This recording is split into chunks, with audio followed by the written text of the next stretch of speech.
आपके सामने हाजिर है एक नया चैप्टर सरमन ऑफ बनारस, लिखा गया है बेटी रेंसॉ।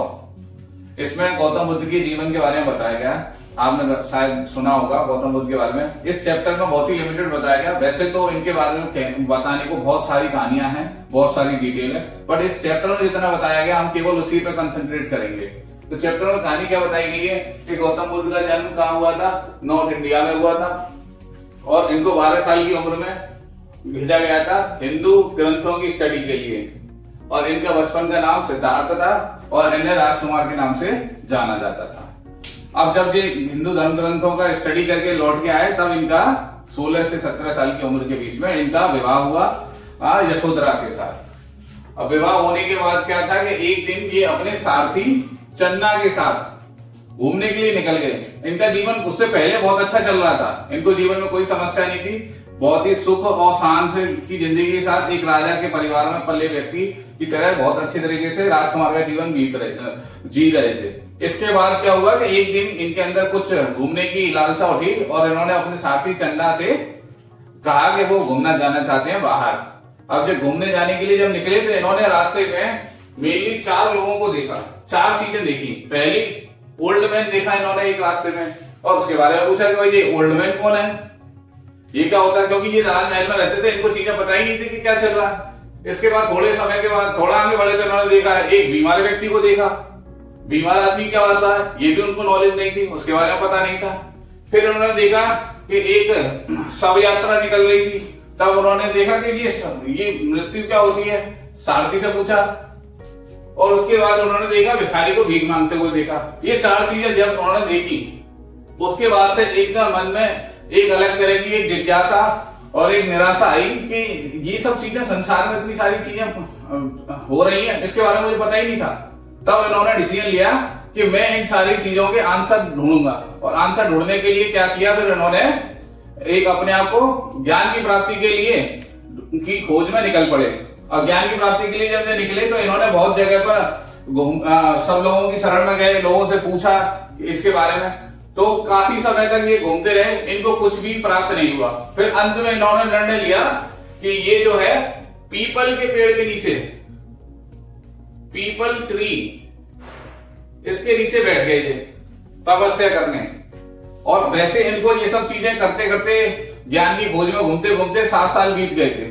और 7 साल बीत गए थे तो उसके बाद कुछ प्राप्त नहीं हुआ था। तो अंत में ये पीपल के पेड़ के नीचे बैठे तो वहां पर इन्होंने 7 दिन तक, जैसे कि बुक में लिखा है 7 डेज तक तपस्या की। तब उनके बाद इनको ज्ञान की प्राप्ति हुई या फिर एनलाइटमेंट की प्राप्ति हुई।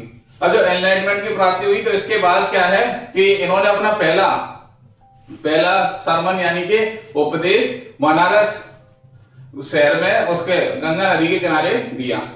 अब उसके बाद क्या है, जब ये अपने उपदेश देने लगे कुछ समय बीता, तब इनकी मुलाकात एक महिला आई, उसका पुत्र की मृत्यु हो गई थी। उसका नाम था किसा गौतमी, उसके पुत्र की मृत्यु हो गई थी।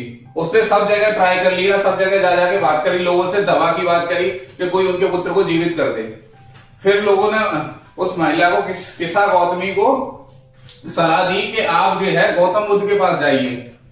और गौतम बुद्ध के पास जाने के बाद उन्होंने उनसे यही सवाल पूछा कि मेरा पुत्र की मृत्यु हुई है, मैं बहुत दुख में हूं, आप मेरी समस्या का हल कीजिए। तो बुद्ध काफी देर तक सोचते रहे। सोचने के बाद उन्होंने किसा गौतमी को कहा कि आप ऐसा करिए कि मुझे कुछ मस्टर्ड सीड या फिर सरसों की कुछ मुट्ठी भर सरसों ऐसी जगह से लाके दीजिए जिसके घर में कभी भी किसी भी तरह की किसी की कोई मृत्यु ना हुई हो।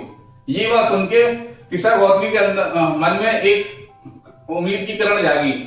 तो उसके बाद उन्होंने घर घर जाके सबसे पूछना शुरू किया कि मुझे एक मुट्ठी सरसों चाहिए या फिर मस्टर्ड सीड चाहिए कि और फिर मुझे दीजिए। लोगों ने मस्टर्ड सीड तो दिया, बट उनसे जब उन्होंने पूछा कि आप ये बताइए कि आपके परिवार में किसी की डेथ हुई थी, सभी लोगों ने बताया मेरे परिवार में मेरे फादर की डेथ हुई थी, मेरे ग्रैंडफादर की डेथ हुई थी, मेरे चाचा की डेथ हुई थी, मेरे दोस्त की मृत्यु हुई थी। ऐसा कोई भी घर नहीं था जहां पर किसी की डेथ ना हुई हो। इस तरीके से क्या है, उनको अपने सवाल का जवाब मिल गया। और थोड़े समय के बाद वो बुद्ध के बाद वापस आई तो उन्होंने कहा कि मेरे को अपने सवालों का जवाब मिल गया। तो बुद्ध की शिक्षा की कहानी यही थी कि उन्होंने उसको वैसे समझाना मुश्किल था।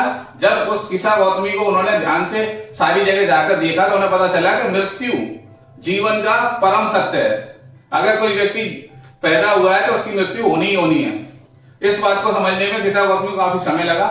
फिर उसके बाद यही बुद्धा की प्रीचिंग के मेन पॉइंट्स थे।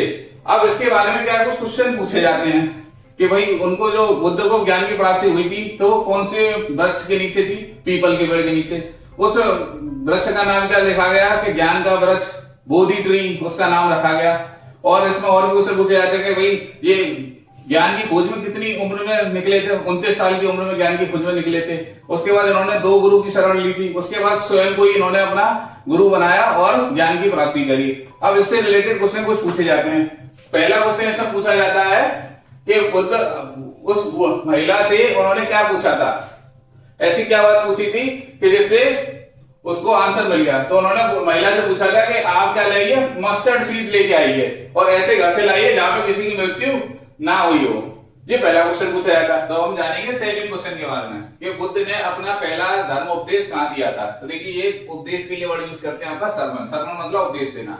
अब इसमें बोला गया तो और एक वर्ड आपका आता टीच और एक आता प्रीच। जब आप कोई ज्ञानी व्यक्ति और ये धर्म से रिलेटेड गुरु जो ज्ञान देते हैं उसके लिए हम प्रीच वर्ड यूज करते हैं, इसीलिए यहाँ पे प्रीच लिखा गया है। Buddha preach is first sermon at the holy city of Banaras. Banaras city में उन्होंने पहला अपना धर्म उपदेश दिया था। तीसरा क्वेश्चन ये पूछा जाता है कि जो उन्होंने यात्रा पर जब निकले थे तो उन्होंने संसार में इतना कष्ट देखा था, उसका असर क्या हुआ उनके ऊपर? What was the effect of suffering of the world on Buddha?